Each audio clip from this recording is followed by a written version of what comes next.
ये चलती है, ये स्ट्रेट लाइन्स है। और दूसरा होता है कर्व्ड लाइन, कर्व्ड लाइन जो जिगजैग चलता है, टेढ़े मेढ़े, ठीक है। तो जो स्ट्रेट पाथ पर मूव करता है, एकदम स्ट्रेट पाथ कवर करता है, वह स्ट्रेट लाइन होती है। और जो जिगजैग पाथ कवर करता है वो क्या कहलाता है? Curve line. क्लियर है? स्ट्रेट लाइन के विषय में ही हम लोग ज्योमेट्री में पढ़ते हैं, कर्व लाइन के विषय में बाद में पढ़ेंगे। इससे बस सर्किल आर्क के विषय में जब हम पढ़ेंगे तो वहाँ कर्व लाइन की बात करेंगे। दोनों में डिफरेंस क्या है? स्ट्रेट लाइन, अगर दो स्ट्रेट लाइन है तो अगर किसी को एक पेनिट्रेट भी करती हैं, जैसे काटती भी हैं, तो ये कई पॉइंट पर काट पाएंगी हैं। और दो कर्व लाइन है तो कहीं भी वह एक दूसरे को क्या कर सकती हैं? कट कर सकती हैं। तो हमको यहाँ तक नहीं आना है, ये सब कुछ चीज़ों को अब सिलेबस में नहीं रखना है, इसलिए हम वहाँ तक नहीं बढ़ा। बस इतनी जान लीजिए, दो तरह की लाइन होती है, स्ट्रेट लाइन और कर्व लाइन। अब हम जो काम करेंगे वो स्ट्रेट लाइन पर ही करेंगे, जितने भी वर्क करेंगे हम स्ट्रेट लाइन। अब देखिए, उसमें आपको मैं दो तरह की लाइन्स पढ़ा रहा हूँ। एक होता है transversal line, transversal lines. Transversal lines में डेफिनेशन लिखिए, when two lines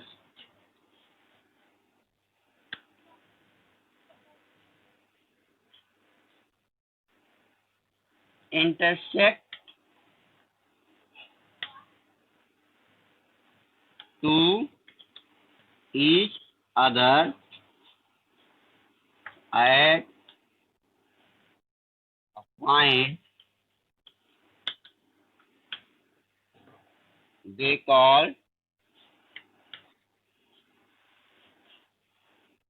transversal line।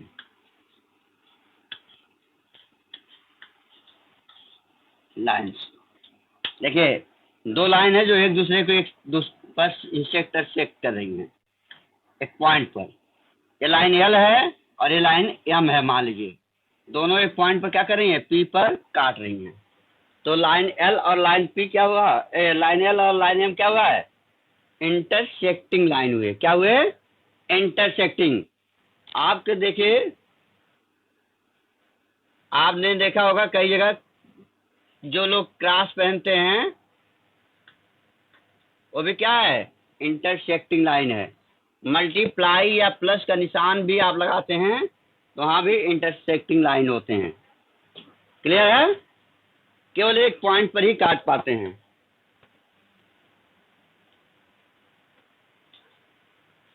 तो इंटरसेक्टिंग लाइन ये होता है।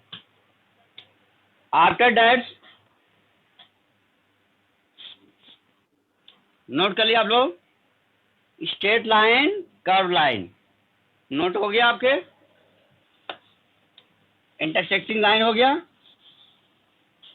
आप देखिए, just after parallel lines, parallel lines, parallel lines आप देखिए, ट्रेन की पटरी आप लोगों ने देखा होगा। क्या वो दूसरे एक पटरी दूसरे पटरी को इंटरसेक्ट करती है, काटती है कहीं? नहीं। आपकी कॉपी में जो रोल लाइनिंग खींची रहती है इस तरह से, ये क्या है? पैरेलल लाइंस हैं। ये कभी एक दूसरे को इंटरसेक्ट नहीं करती हैं। ठीक है? रेल की पटरियां हो, कभी इंटरसेक्ट नहीं करती हैं। ये सब पैरेलल लाइन के हैं। आपका ये बोर्ड दिखाई दे रहा होगा, ये पार्ट, ये लाइन, ये इसका पैरेलल लाइन है और ये इसका पैरेलल लाइन जा रहा है, जो कहीं तक आगे पीछे बढ़ेगा, फॉरवर्ड या बैकवर्ड डायरेक्शन में, लेकिन एक दूसरे को इंटरसेक्ट नहीं करेंगे। ठीक है? फॉरवर्ड या बैकवर्ड डायरेक्शन में बढ़ने पर भी इंटरसेक्ट नहीं करते हैं। तो आप लिख सकते हैं,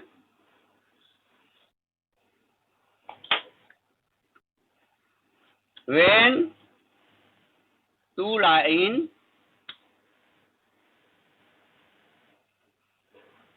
moves forward, यहाँ स्पेस नहीं है, इसको रब कर दे रहे हैं,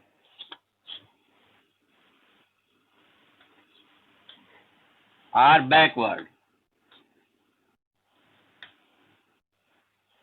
but they never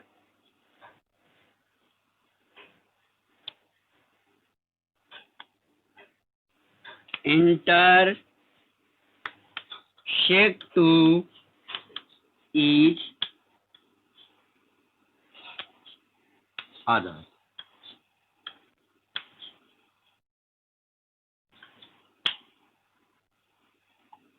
दो लाइन जब एक दूसरे को आगे पीछे जाने पर भी इंटरसेक्ट नहीं करती हैं तो पैरेलल लाइन कहलाती हैं।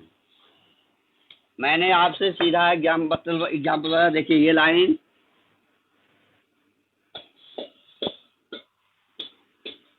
ये एल है और ये एम है, इसको पैरेलल लाइन है। देखिए आगे पीछे कहीं भी जाने पर, मैंने इसलिए कहा कि आप रेल की पटरी देखे होगे, अपने ब्लैक बोर्ड की दोनों छोर देख लीजिए, ठीक है, अपनी चारपाई आपके घर में होगी, उसकी दोनों पटरियां देख लीजिए जो बगल में लगी रहती हैं, वो सब एग्जाम्पल्स किसके हैं? पैरेलल लाइंस के। ए lots of things in your surroundings which may be the example of the parallel lines. Only need of your observation. Clear? आप अपने यहाँ खिड़की होगी, उसकी फ्रेमिंग देखिए, उसमें भी पैरेलल लाइंस आपको मिलेगा। अपना डोर देखिए, डोर में भी पैरेलल लाइन आपको मिलेगा। Everywhere you can see it. हमने आपसे कहा कि चीजें हमारे आसपास भी होती हैं, एग्जाम्पल्स हमारे आसपास ही होते हैं। हम बुक से केवल एग्जाम्पल लेना चाहते हैं, लेकिन समझना में यह चाहिए कि हम बुक से ही क्यों एग्जाम्पल लें, क्यों ना हम अपने सराउंडिंग से ही एग्जाम्पल लें। सराउंडिंग में हमारे लॉट्स ऑफ एग्जाम्पल्स हैं, तो एंगल्स आदि फॉर्मेशन है, लेकिन बस अभी यहीं तक चल रहे हैं। अब आइए हम एंगल पर चलते हैं।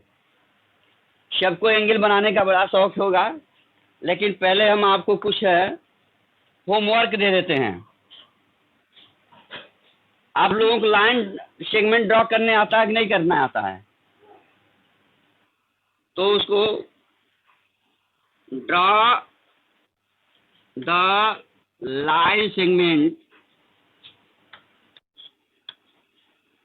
क्लास एट स्टूडेंट्स ये नहीं समझेगा कि हमें नहीं करनी है, हमको तो आता है। आने का मतलब नहीं है, रिवीजन की बात है। Line segments of following measures.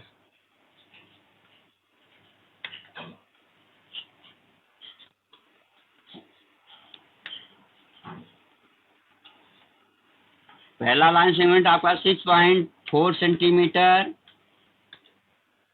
दूसरा 3.9 सेंटीमीटर और तीसरा 10.6 सेंटीमीटर। बस 3 आपको दे रहे हैं और एक और वर्क दे रहे हैं, ये पहले नोट कर लीजिए। आपको लाइन सेगमेंट काउंट करके बताना होगा कि इसमें कितने लाइन सेगमेंट्स हैं। ये क्वेश्चन नंबर 1, ये टेस्ट है आपकी। This is the test for you and tomorrow I will ask you. ये तो सबको मालूम है, ड्रा कर लेंगे, मुझे पता है, every student can draw it. But अब जब देने जा रहे हैं, उसमें आपकी सेंस का पता चलेगा कि आप उसमें लाइन सेगमेंट काउंट कर पा रहे हो कि नहीं कर पा रहे हो।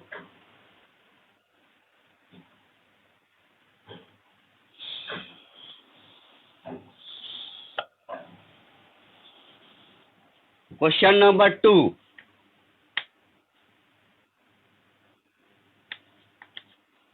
count the line segments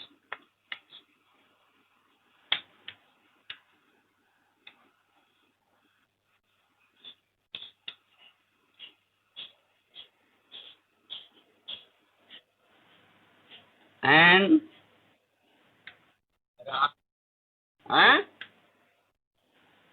क्या हुआ? ओके, बीच में बनाया तो दिखेगा ना यहाँ, इधर।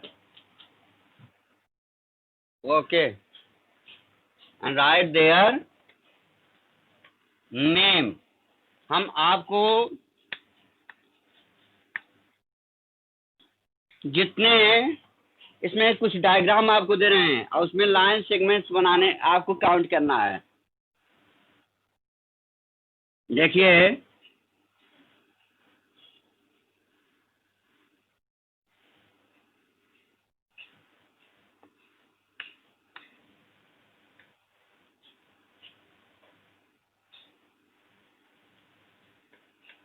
इसमें आपको बताने हैं कुल कितने लाइन सेगमेंट्स हैं।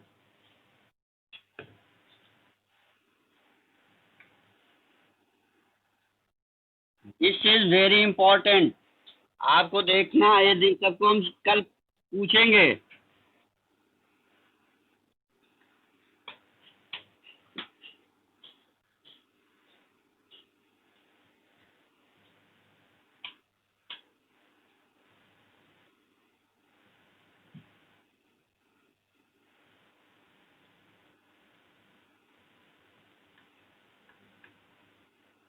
चलिए, इसमें हम नाम ही नहीं लिख रहे हैं, केवल आपको गिन कर बताना है नंबर ऑफ लाइन सेगमेंट्स।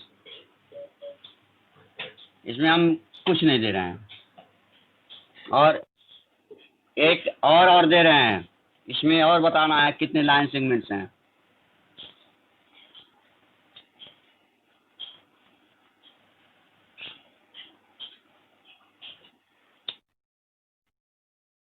अच्छा चलो, नीचे बना दे रहे हैं, बस ऐसे ही बनाकर 2 लाइन उसमें कर देना है। इसमें भी लाइन सेगमेंट काउंट करना है आपको। बहुत अच्छी क्वेश्चंस है, और आपके ये जब बड़े होंगे तो कंपटीशन में भी आएगा, ऐसे आता है। इसमें लाइन सेगमेंट काउंट करके बताइए, ठीक है? तो ये 3 क्वेश्चन दे रहे हैं, तीनों में आपको लाइन सेगमेंट्स काउंट करके बताने हैं। और जोड़ दें? चलिए एक और दे देते हैं।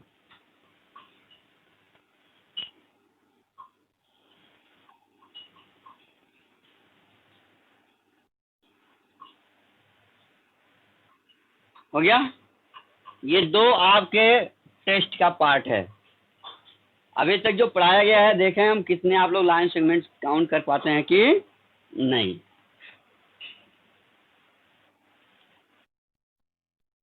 ओके, अब हम इसे रब कर सकते हैं ना? Any problem? Very good.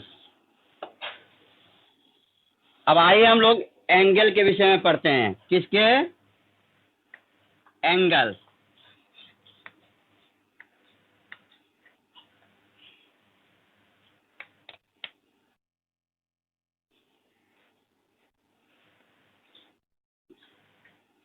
Definition लिख सकते हो या book of figure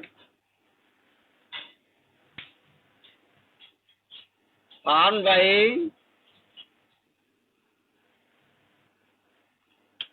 two rays with same initial points। Initial माने जहां से निकलते हैं, ये कई साथ से ओरिजिन होते हैं।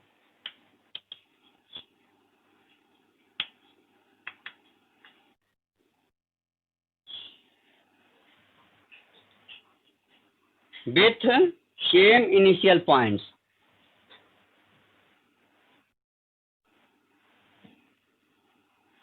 ठीक, अब देखिए, जैसे एक इनिशियल पॉइंट है ना, ये P। अब इससे एक लाइन यहाँ जा, एक आपका ये रे हो गया, और दूसरा रे ए हो गया, डी। पी ए और पी बी, इसके बीच की दूरी ये एंगल कहलाती है। क्या कहलाती है? एंगल। ये जो ये है या इसका साइड या आर्म कहलाता है। इसी को साइड बोलते हो या आर्म। इसको भी साइड या चाहे साइड कहो चाहे आर्म कहो। आर्म माने भुजा। आर्म माने क्या होता है? भुजा। साइड माने भी भुजा ही होती है। और इसको हम जहाँ दोनों पॉइंट से मिला है ना, इनिशियल पॉइंट्स, इसको हम वर्टेक्स बोलते हैं। क्या बोलेंगे बेटा? वर्टेक्स। क्लियर है? ये वर्टेक्स हो गया, ये साइड साइड, और ये एंगल। क्लियर हो गया? तो एक एंगल में कितने पार्ट्स होते हैं? साइड्स, एंगल, यानी एंगल बनाने के लिए आपको साइड्स और एक सिंगल जो है दोनों का एक क्या होना चाहिए? कॉमन वर्टेक्स होना चाहिए। दो रे का एक कॉमन वर्टेक्स है। यही डिफिनेशन हमारी बता रही है। ठीक है, इसको हम रिप्रेजेंट कैसे करते हैं? Represented as symbol. इस तरह के सिंबल लगा देते हैं तो ये रे हो जा, ये एंगल का सिंबल है। वो किसका सिंबल है? एंगल का। क्लियर है? और इसकी यूनिट क्या है? किसमें नापते हैं? डिग्री में। किसमें नापेंगे? डिग्री। ऐसे बिंदी लगा देंगे जैसे 60 डिग्री। एग्जाम्पल दे दे रही देखिए, जैसे मान लिया आपने लिखा 60 डिग्री, तो ऊपर ऐसे पॉइंट लगा देते हैं बिंदी, वो डिग्री है 60 डिग्री। ठीक। और मेजरिंग इंस्ट्रूमेंट्स क्या है जिससे आप नापते हो? उस इंस्ट्रूमेंट्स का क्या नाम है? बोलो, किससे नापते हो एंगल को? अरे यार, इतना नहीं पता है? मेजरिंग इंस्ट्रूमेंट्स का नाम क्या है? What is the name of measuring instruments? Protractor. Geometry के सारे इंस्ट्रूमेंट्स का नाम याद होना चाहिए। जिससे आप एंगल नापते हो उसको क्या कहते हो? प्रोट्रैक्टर। क्लियर है? इतनी कॉपी में सेट हो गई आपकी?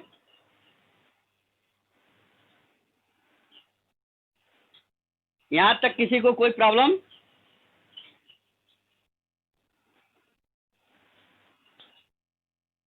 बेटा, आपसे बार बार मैंने कहा कि please take alone place. Noise is coming from your house. This is not good for your study.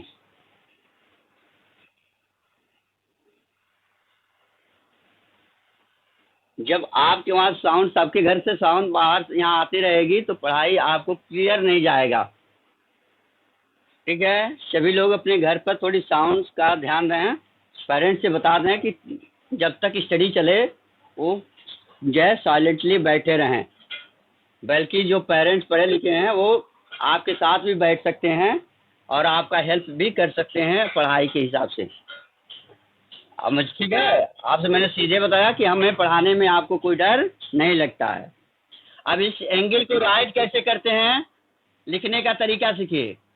कहाँ से शुरू करेंगे? ऐसे लिख सकते हैं इसको, एंगल ए, ये पी है ना, जो वर्टेक्स होता है हमेशा बीच में होता है, पी बी, या इसी को ऐसे भी लिख सकते हैं, एंगल इधर से भी लिख सकते हैं, B P A, B P A. लेकिन हमेशा ध्यान दीजिए, जहाँ एंगल बना है जो वर्टेक्स है उसको बीच में ही लिखेंगे। और अगर एक जगह पर केवल एक एंगल बना हो तो उसे हम सी एक अक्षर से भी लिख। अब हम ध्यान दीजिए,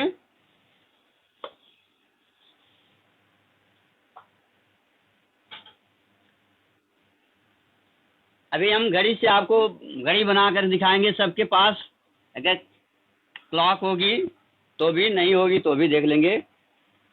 पहले हम राइट एंगल की बात करते हैं। एक राइट एंगल में 90 डिग्री होती है। कितनी होती है? 90 डिग्री। और एक डिग्री में, इसको एक डिग्री का निशान है, 60 मिनट्स होता है। ये मिनट का निशान है, 60 मिनट। एक ऐसे कामा लगाएंगे ऊपर तो मिनट है, और 1 मिनट में 60 सेकेंड होता है।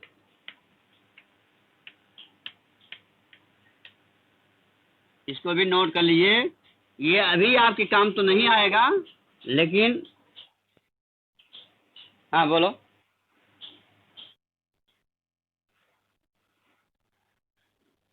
एक राइट में 90 डिग्री होता है, 1 डिग्री में 60 मिनट होता है, ठीक है, और 1 मिनट में 60 सेकेंड होता है।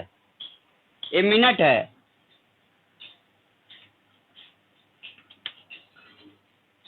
अब क्लियर हो गया?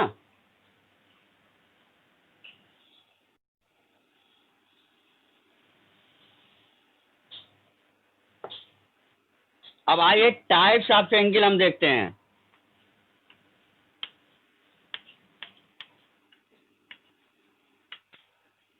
कितने टाइप्स के एंगल होते हैं?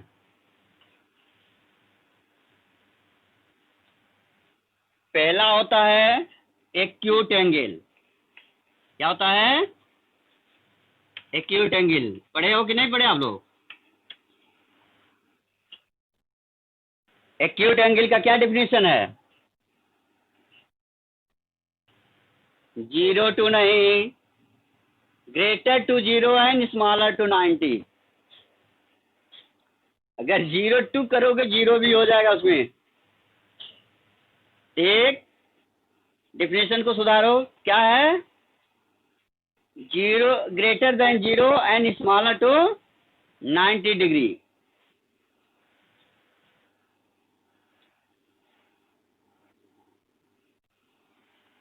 ग्रेटर टू, हम शॉर्टकट में लिख दे रहे हैं यहाँ। ग्रेटर और स्मॉलर का सिंबल जानते हैं ना?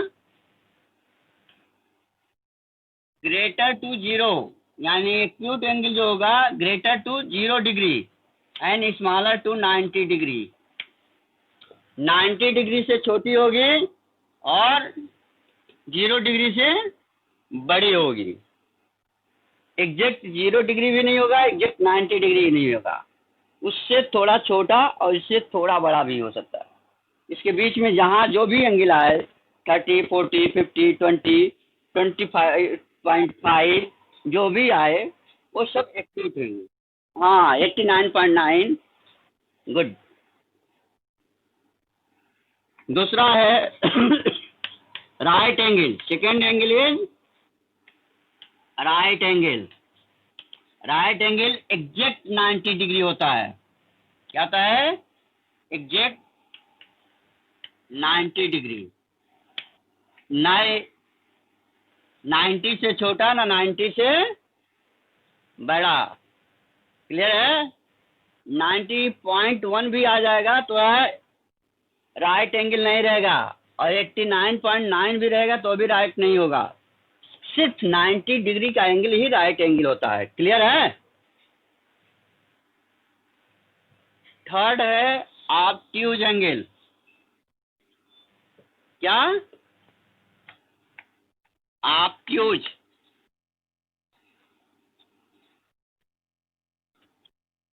Very good. Greater to 90 degree and smaller to 180 degree, यानी एक राइट से बड़ा और दो राइट से छोटा। एक राइट एंगल से बड़ा और 2 राइट एंगल से छोटा। यानी 90 के बाद जो भी एंगल आएगा 180 के बीच, वो सारे के सारे ऑब्ट्यूज एंगल कहलाएंगे। क्लियर है? Any problem? एंड